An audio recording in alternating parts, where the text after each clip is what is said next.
Morning, everyone. My name is Flor. I'm one of the PGY4s, and this senior lecture of mine will be on point-of-care ultrasound in austere environments. Special thanks to Dr. Palladino, Dr. Kilpatrick, Morales, the Sono team, and Dr. Willis for helping with this presentation.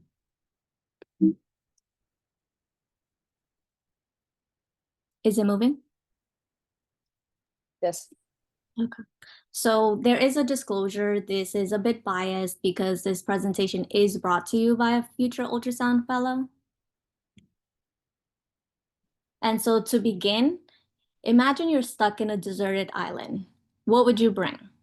Many would say a Swiss Army knife, a first aid kit, a volleyball. Nope, sorry. Kilpatrick says your only option is a portable, lightweight, sturdy ultrasound with an infinite amount of exchangeable batteries. There's been many advancements in ultrasound technology. It's become very portable, very lightweight, especially the handheld devices, and it's widely used in clinics, hospitals, but also austere environments, and it's been used there for longer than we think. For our purposes, austere environments will be locations outside of the standard hospital or clinic setting that has a lot of resources or services.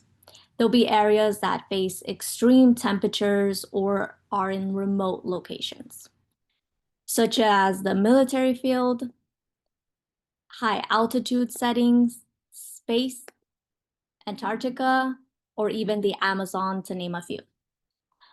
The benefits of having ultrasound in these places are that it's portable, lightweight, durable, safe because there's no radiation to the patient. You get live images and feedback on the condition of the patient, which makes it a useful tool in diagnosing and doing procedures in areas with very limited resources.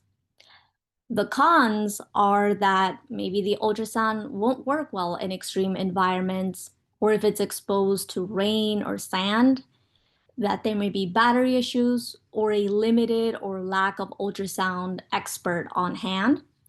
But the goal of this lecture is to tackle those challenges, explore how POCUS is used in austere settings, and how it has changed and impacted patient and physician diagnosis and management. It begins in the military. In 1996, the Defense Advanced Research Project Administration awarded a grant to develop a highly portable ultrasound device to use in the battlefield. It was awarded to Sonosite, which collaborated with other companies and Washington's Applied Physics Laboratory and School of Medicine to create the very first POCUS machine in 1998, and it was called the Sonosite. That's the picture that you see there. They had the curvilinear, linear, even transvaginal probes. And one of the main uses of POCUS in the military field is the FAST exam, mainly because most battlefield deaths are due to hemorrhage. So this study by Brooks, Price, and Sims showed that portable ultrasound was used over 2 months in areas with high temperatures by a surgeon to perform the FAST exam during the circulation part of the primary survey in trauma patients presenting to the British military hospital in Iraq. They had 15 casualties, 10 were from blunt trauma, 2 from explosive devices, 3 from penetrating trauma. There were 13 negative fasts for who the fast was also repeated in 6 hours, and it was still negative, and all those 13 out of 15 casualties all recovered to discharge. There was 1 negative fast, but because of a high energy transfer wound in the right iliac fossa, they did undergo laparotomy, but there was no intra-abdominal blood or fluid found. There was 1 positive fast out of the 15, and it was diagnosed very quickly within 30 seconds. And that's the figure 1 that you see there. You see the free fluid between the kidney and the liver in Morrison's pouch. They underwent laparotomy and they found bleeding from a liver injury. This person did have moderate abdominal tenderness, but normal vitals.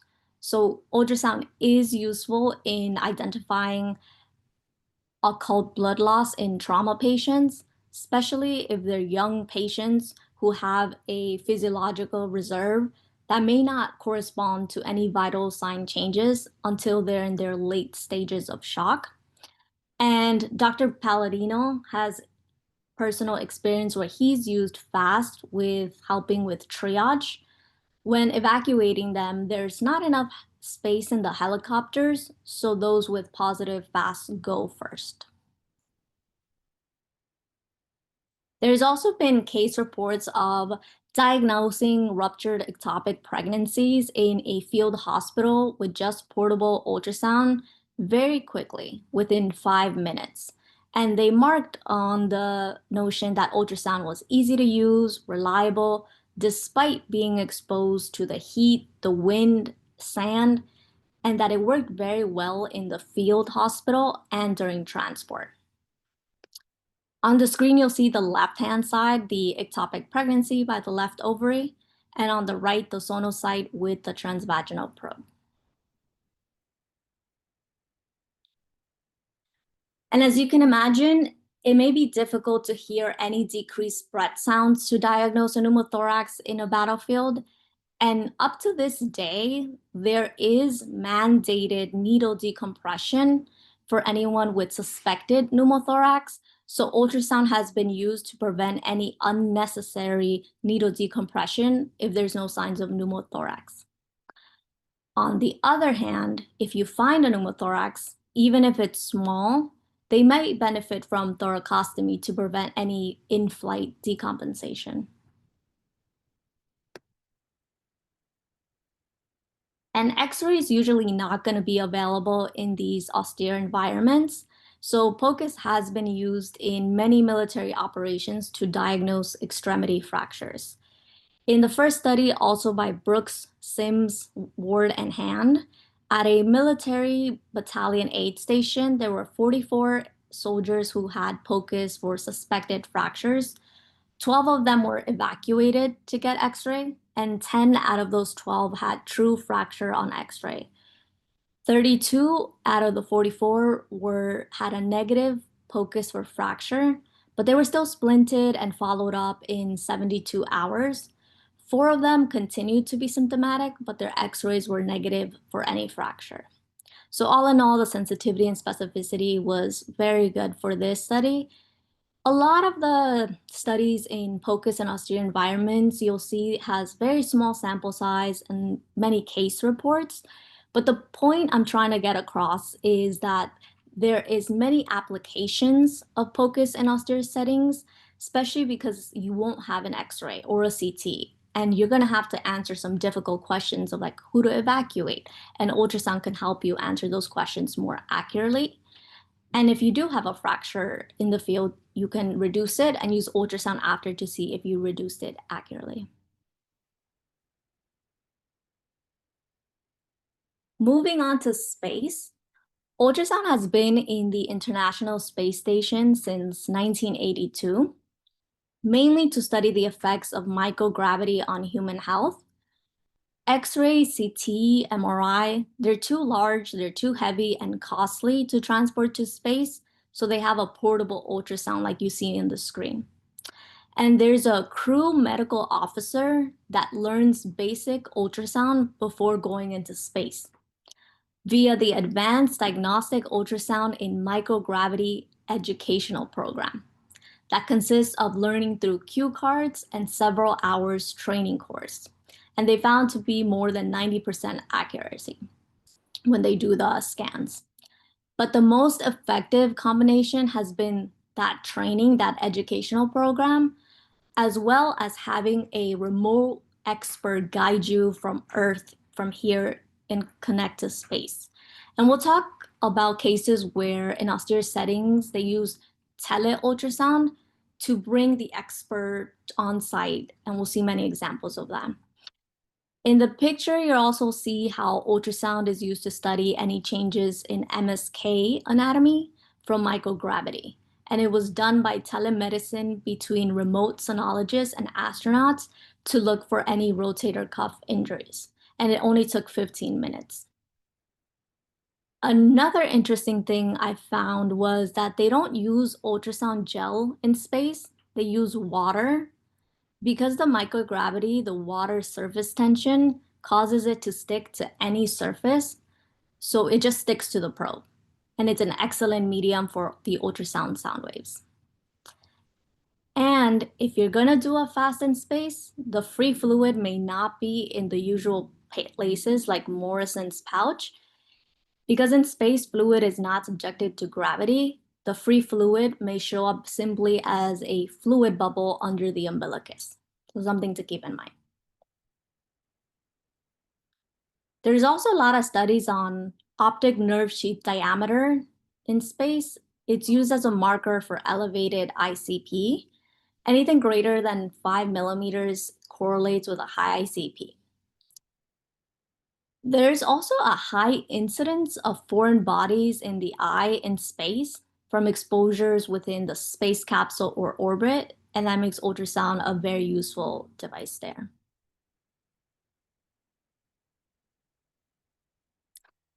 Optic nerve sheath diameter measurement is also used to diagnose high altitude, high cerebral edema, mainly as a research tool to see how the body changes in those settings. But there was a case of a healthy 32-year-old male that was on a high altitude medical research expedition in Nepal. He was in his day 6 of ascent, developed a minor headache, but vitals, lung exam, and POCUS were normal. Then in day 7, he developed 1 to 2 B lines in 4 lung fields, but vitals, lung exam were still normal, and the patient actually reported improvement in his symptoms. But the next day, he developed acute respiratory distress and neurological impairment. Ultrasound showed even more B lines and an increase in his optic nerve sheath diameter, and he needed to be evacuated by helicopter to a hospital. And in this case, they pointed how ultrasound confirmed the diagnosis of early high altitude cerebral edema quickly and earlier than the symptoms were even present for, which made it helpful for them to decide to evacuate. I'll just go back on this one. That's another handheld device that's been used in austere settings that's very portable. It's also used for diagnosing high altitude pulmonary edema. Lung ultrasound has a higher sensitivity than auscultation and chest x-ray pre-treatment, and then post-treatment has similar sensitivities as auscultation and chest x-ray as well, making it a very reliable method for diagnosing and monitoring the progression of high altitude pulmonary edema, since you may not have x-ray in these remote settings. In the pictures there, you'll see the Canadian Mount Everest Medical Operations Expedition. And on the left-hand side, in the middle, all the way in the back, you'll see a laptop and a little screen where there's a person. It's an expert that remotely trained 2 climbers without any ultrasound experience to perform lung ultrasound at a high base camp. And they were able to obtain suitable images to exclude pneumothorax and to quantify the B lines for signs of high altitude pulmonary edema.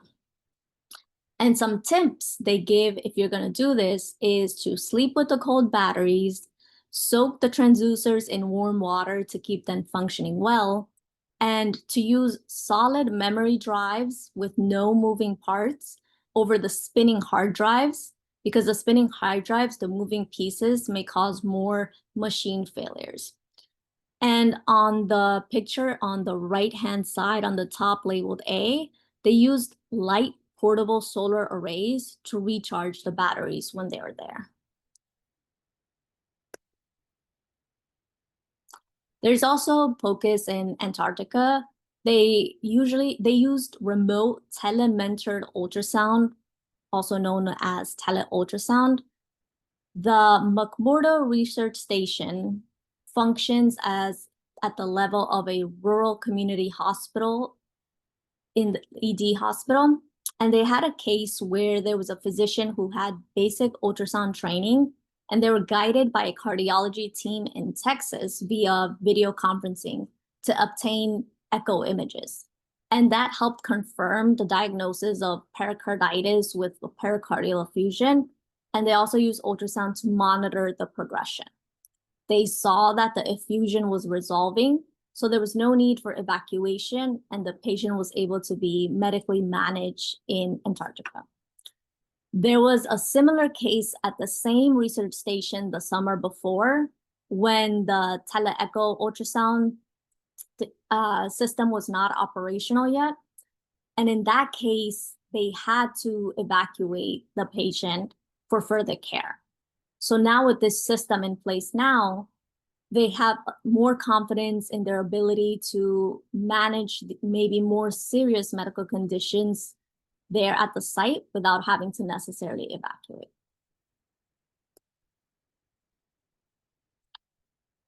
POCUS has also been used in the Amazon. During 2 separate 2-week medical expeditions to remote Amazon jungle settlements, 2 of the physicians in the team performed 25 ultrasound scans in trauma, hepatobiliary, transabdominal pelvic scans, transvaginal, renal, and aorta. And ultrasound dramatically altered the disposition of 7 out of the 25 patients. 4 of them avoided a potentially dangerous evacuation because the options were you either walked by foot for 2 days or you were evacuated by air, followed by driving. But the air evacuation was expensive and dangerous with the tropical weather. And 3 of them needed rapid referral for surgical evaluation. And again, the physicians found that the main benefit was the increase in certainty about their diagnosis. Simply narrowing the differential diagnosis helped them use their scarce resources better.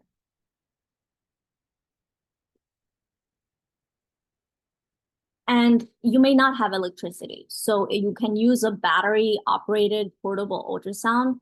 As in this case, it was used to locate and remove a foreign body for a patient who couldn't walk in the Amazon. It also helps with triaging in natural disasters. A medical relief team consisting of 3 ER doctors went to Guatemala after the mudslides caused by Hurricane Stan in October 2005. And they used ultrasound to evaluate victims to see who needed emergent versus delayed care. And they used the Sonocyte Micromax on the left that you see there. And they found that if you had to pick a probe, it was a curvilinear that was the most universal, most often used. Also, during the Armenian earthquake of 1988, physicians used ultrasound to triage about 400 patients with blunt trauma in 48 hours in the reception area of a hospital. And decisions were made based on those ultrasounds, whether the patients needed just observation, admission to the hospital, to go to the ICU, or directly to the OR. And the average time spent on one patient was only 4 minutes. And that showed how the potential for ultrasound in a large number to evaluate a large number of patients in an already overwhelmed medical system where there was only one CT scanner operable for the entire city. And that was only reserved for patients with signs of head trauma. Dr. Palladino himself said that when he went to Haiti for the earthquakes, he used ultrasound as a triage for who was next for surgery. It was those who had the positive FAST exam. POCUS also helps with triaging many multiple trauma patients and MCIs. One example was the Boston Marathon bombing. There was a high volume of critically wounded and unregistered patients that overwhelmed their standard radiology process. So there was an ER doctor that went bed to bed performing EFAST exams on each patient, and they left the handwritten results taped to the gurney. And 24% of those ultrasound triage patients received immediate operative intervention based solely on the ultrasound results. And to include a personal experience, when I did my elective in Tanzania, it was a small ER that had no portable X-ray. And so if the patient was unstable, they could not go to imaging. So ultrasound was used a lot to quickly diagnose and act on your ultrasound findings. So these are my images from a trauma patient who I did an EFAST on, found no lung sliding, and the patient received a chest tube. And Nat also was there recently in Tanzania, and she also had an intubated patient with undifferentiated shock. Did the rush exam, found a lung point, and again, patient received the chest tube, all in the ER without going for imaging. I also saw while I was there a lot of malignancy and active TB that developed shortness of breath and respiratory distress and had large pleural and hemorrhagic effusions. And once we found it on ultrasound, the patient received a pleural tap or thoracentesis, and it was very common. It also helped me personally confidently place a central line on a hypoglycemic septic infant that had very difficult IV access. I was like, the last time I did this was 2 years ago, but I was confidently able to do it with the ultrasound. And to bring it back home to Kings County, we had a very recent tele-ultrasound example, I believe it was just yesterday, where Jamie was actually able to virtually guide Hannah and Colin to do a popliteal sciatic nerve block. And that reminded me how there's been so many advancements, especially with AI playing a role, how it's going to assist in doing ultrasound guided nerve blocks.